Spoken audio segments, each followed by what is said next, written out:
emboscada de Yaguarina. Entonces, en la emboscada de Yaguarina, los guerrilleros del MIR emboscaron a los policías y hubieron unos muertos.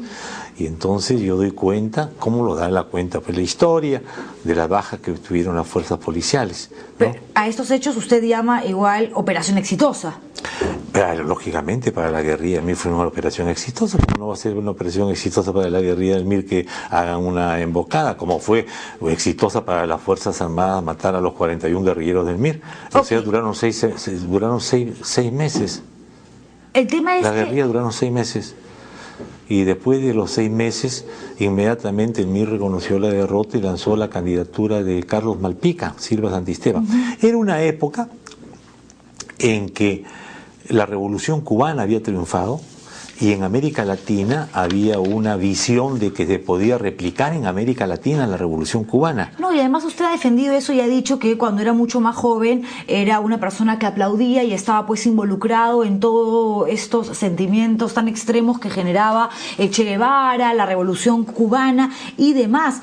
Pero también... Pero no era yo solo, estaba Mario Vargas Llosa, o sea, algo así era. Aquel que no estaba de acuerdo con la revolución cubana era alguien que no comprendía la realidad y las nuevas lógicas que se abrían en América Latina. Había el MIR en Venezuela, había el MIR en Bolivia. Y hay un montón de gente que ha ido mutando ideológicamente, políticamente, porque se ha ido dando cuenta quizás que ese no era el camino, la ruta que, digamos, más beneficios trae a nivel político, pero lo cierto es que lo mataron a Javier Heró en mayo, el 15 de mayo de 1963, y fue un impacto muy grande porque tenía 21 años, era Premio Nacional de Poesía.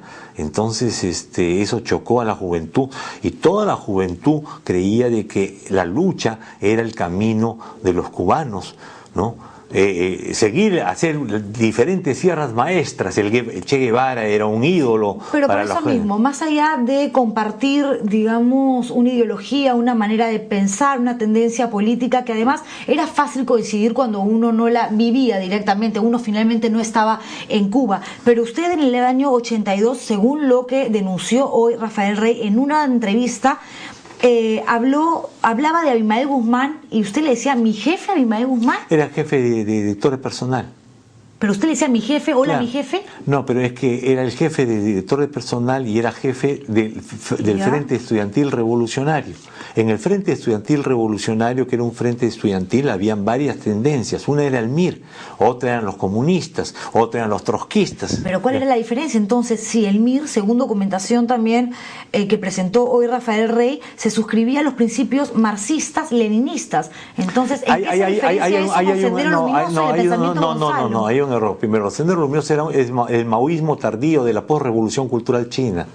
¿No es cierto? Ese es distinto. ¿Ya? El MIR viene del nacionalismo, del APRA. El MIR nace del APRA. A mí me gana al MIR el papá de Popio Olivera. O sea, el MIR llega al marxismo desde el nacionalismo revolucionario, no llega desde el marxismo.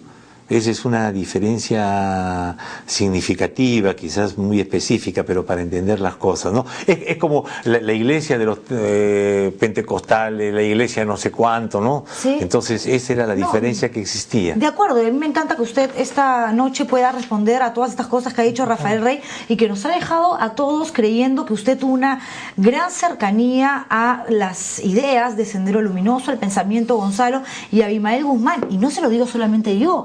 Es el comentario que circula, digamos, en redes sociales, la gente habla en Facebook, habla en Twitter. Creo que a usted le faltó. Están equivocados, pues, ¿no? ¿Por qué?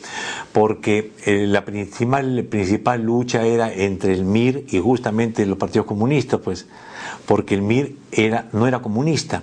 El MIR se organiza como una nueva izquierda. Fueron dos partidos, el MIR y Vanguardia Revolucionaria, a diferencia del Partido Comunista. Sí, pero usted sabe que hay mucha gente que es incluso terrorista y trata de disfrazar su movimiento diciendo, no, nosotros somos socialistas, no, nosotros somos hasta comunistas. Pero hay una gran diferencia entre un socialista, entre un comunista y entre un terrorista, sobre todo porque estos últimos creen en la guerra, en salir y matar. No. El terrorismo es una actividad criminal con objetivos políticos que buscan generar terror en la población. A eso voy, Ese matando, es el terrorismo. por eso matando, usando Claro. las armas, Claro, la lucha armada. No, pero lo más importante del terrorismo no es el problema de la lucha armada. El terrorismo tiene que ver con la generación de temor y atacar a la población civil. Tú generas temor porque pones un coche bomba. Entonces pones un coche bomba, ¿a quién matas? Más matas pues a la gente que está caminando por la calle, ¿no es cierto? Atemorizas. O en el caso de los militares, si secuestras a sospechosos de sendero, los metes al cuartel y lo desapareces y lo quemas en un horno, eso, ¿qué cosa es? Estás generando temor, ¿no es ¿Y eso cierto? no es una lucha armada, Carlos? ¿Salir a la calle a disparar, a meter bombas? ¿Eso no es una guerra? No, claro, pero estamos hablando del terrorismo, ¿no es Por cierto? eso. Claro. Y yo te pregunto directamente, ¿en algún momento de tu vida, de tu historia, cuando eras joven y coincidías con ciertas ideas de la Revolución Cubana y del Che Guevara, tuviste cierta simpatía por Abimael Guzmán? Jamás en la vida, jamás. Si todo el mundo conoce en Ayacucho que las grandes discusiones eran contra Abimael Guzmán, porque él era de la Revolución Cultural China, o sea, de la posrevolución cultural china. La revolución cultural china comienza en el año 1965 y dura hasta 1976. Mao Zedong muere en 1976, se produce el golpe contrarrevolucionario de Hua Kufeng y de ahí aparece Deng Xiaoping, las 4 reformas que ahora dan que el Partido Comunista Chino dirija a la República China y dentro de pocos años va a ser la primera potencia mundial del mundo. ¿No es Carlos, cierto? a mí me queda clarísimo Ya. de que no hay quizás nadie en este país que sepa más acerca de terrorismo, de Sendero Luminoso. Ya. Por algo muchos lo llaman no analista político, sino senderólogo. Y me encanta. Que es distinto a senderista, ¿no? Sí, totalmente diferente. Una Ya. cosa es ser un analista, una persona experta en el tema, y otra cosa es ser alguien que aplaude y, digamos, forma parte de una agrupación terrorista. Pero yo quiero ser muy clara y muy precisa con las preguntas y espero lo mismo de las respuestas, Carlos, porque hay cosas que sí me han preocupado, como le han preocupado a un montón de gente. Encantado, sobre todo encantado. porque usted ha sido comisionado Encantado. de la verdad y porque, caramba, es una persona que siempre sale a Encantado. decir que lucha por la pacificación y lo que todos Claro. queremos en un país donde todavía hay muchos narcoterroristas en el Braem, Claro. y donde hay una facción de Sendero Luminoso que es muy peligrosa, más de lo que las autoridades nos quieren hacer creer. Queremos la paz, queremos la tranquilidad, Claro. y decirle no a la violencia. Y por eso no Entonces, debemos dividirnos los peruanos. por eso no, por supuesto. Desgraciadamente, generar una unión en política es mucho más difícil que hacerlo en el pueblo, con los ciudadanos. Cuando no se comunes y comprende que hay corrientes. problemas que superan las divisiones políticas, cuando son problemas que tienen sentido nacional y carácter estatal. De acuerdo, Carlos. En una entrevista que conseguiste a un suplemento del diario La República en el año 1989, hablaste de unas bombas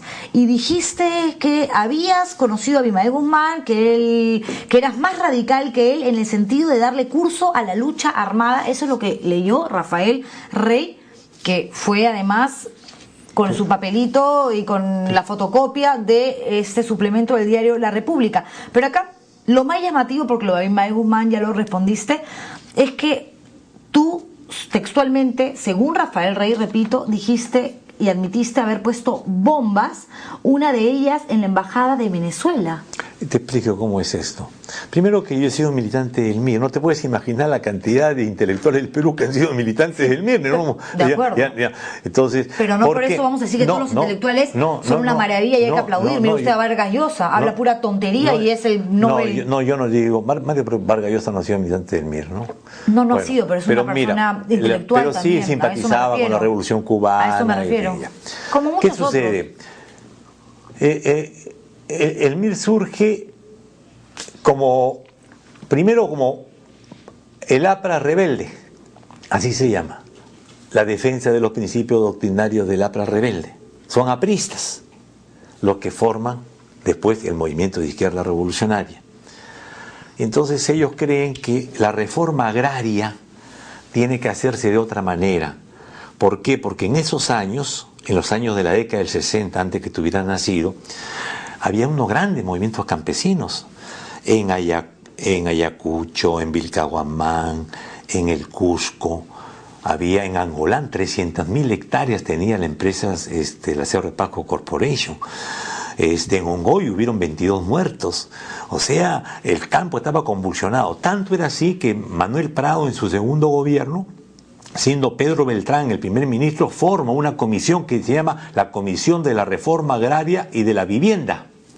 Después, cuando gana Belaúnde primero, para ganar, tiene que hacer la revolución en Arequipa.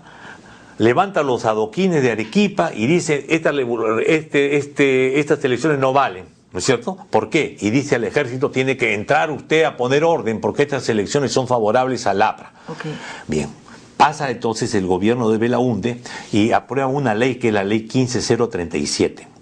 Pero el APRA hace alianza con la Unión Nacional Odriguista y se oponen a la aplicación de esa ley. Posteriormente, entonces, ya fracasada esa ley, la gente que era del APRA rebelde dicen, vamos a hacer la reforma agraria. Y Luis de la Puente Uceda presenta su tesis, que es la tesis de la reforma agraria. Pero ¿cómo comprende la reforma agraria? Es haciendo la revolución, como hacía Hugo Blanco en Chaupimayo, ¿no es cierto? Entonces hacen las guerrillas del MIR en 3 sitios, uno en la zona norte, una en la zona centro y una en la zona sur. De acuerdo, Carlos, pero no se me vaya por las ramas, por favor. A mí la parte histórica me encanta y de verdad yo le agradecería en algún momento tomarnos un café y que me cuente todas estas cosas que además de hecho las conozco por libros, porque me he informado a través de internet con el paso de los años o por libros de biblioteca. Sí. Pero claro, yo no había nacido, no es lo mismo vivirlo y luego leerlo por lo que ha quedado registrado en documentos. Pero yo le pregunté por las bombas. Claro, lo que pasa es lo siguiente, es que a eso iba, si no me hubieras interrumpido, te iba a decir. Entonces la lucha armada en el campo eran en zonas muy alejadas. Era como se llama en Ayabaca, otro era en Púcuta, otra era en la zona de la hacienda Huiro, ahí en el Cusco. Entonces, en Lima, ¿qué cosa se hacía? En Lima, ¿no es cierto? Porque podía ocurrir cosas en esos legados. Entonces se hacía propaganda, unos pequeños volantes, y se ponía un cartucho de dinamita. Se explotaba el cartucho de dinamita y los volantes salían pues disparados, ¿no es cierto? Eso era lo que se llamaba propaganda armada. No era una bomba para matar a la gente, sino era para repartir los volantes. Bueno, pero si una persona pasaba por ahí podía ser afectada evidentemente por esta dinamita que al explotar, al detonar, puede generarle daño a cualquiera. Claro, pero nunca ocurrió eso. Bueno, pero pudo haber pasado. Un coche bomba quizás en la época de Sendero pudo haber explotado y nadie pasaba por ahí porque fue una hora, digamos, en la madrugada y no le hacía daño a nadie. No, es que hay una diferencia. No se puede minimizar por si alguien... No, hay una diferencia. Ahí sí yo defiendo cómo se llama el MIR, ¿no? El MIR nunca mató a gente.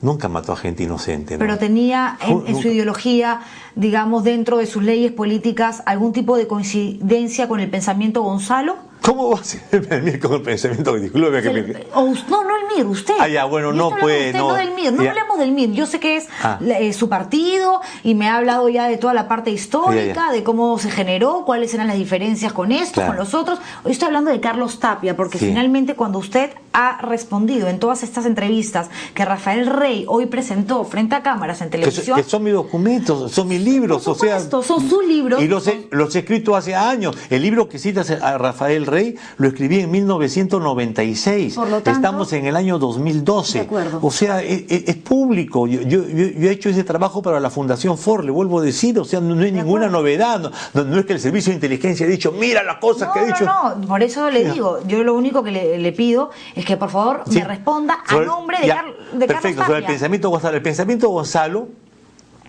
es producto del Sendero Luminoso cuando se convierte en un proyecto fundamentalista, ¿no? Ellos consideran de que el líder de la revolución mundial, mientras que Luis de la Puente Uceda quería hacer la reforma en el Perú, la reforma agraria, Abimael Guzmán soñaba con ser jefe de la revolución mundial después de la muerte de Mao Zedong. Por eso dice pensamiento. O sea que lo que él vale es su pensamiento. ¿Y usted coincidió en algún momento con eso? ¿Cómo coincidí con esta gente? Al contrario, el Sendero Luminoso yo lo calificaba como un neofascismo. No se puede imaginar lo que era el Sendero Luminoso antes de la guerra y después de la guerra peor. Después de la guerra lo que hacía era establecía una dictadura militar totalitaria en los campesinos. Por eso los campesinos se levantaron contra el Sendero Luminoso y por eso el enfrentamiento fueron campesinos vino con Sendero Luminoso, de ahí vino el asesinato de Lucanamarca, el asesinato de Socas, ¿no es cierto? Todos aquellos campesinos que no aceptaban el pensamiento Gonzalo, aquellos campesinos que no aceptaban la dictadura militar terrorista de Sendero Luminoso, una dictadura cuartelaria en las comunidades. Les voy a contar un ejemplo. ¿Me lo cuenta después de la pausa, Carlos? Perfecto, porque tenemos que ir a la publicidad, si no aquí me matan y regresamos con más. Estoy conversando con el analista político Carlos Tapia aquí en el estilo Juliana. No se muevan.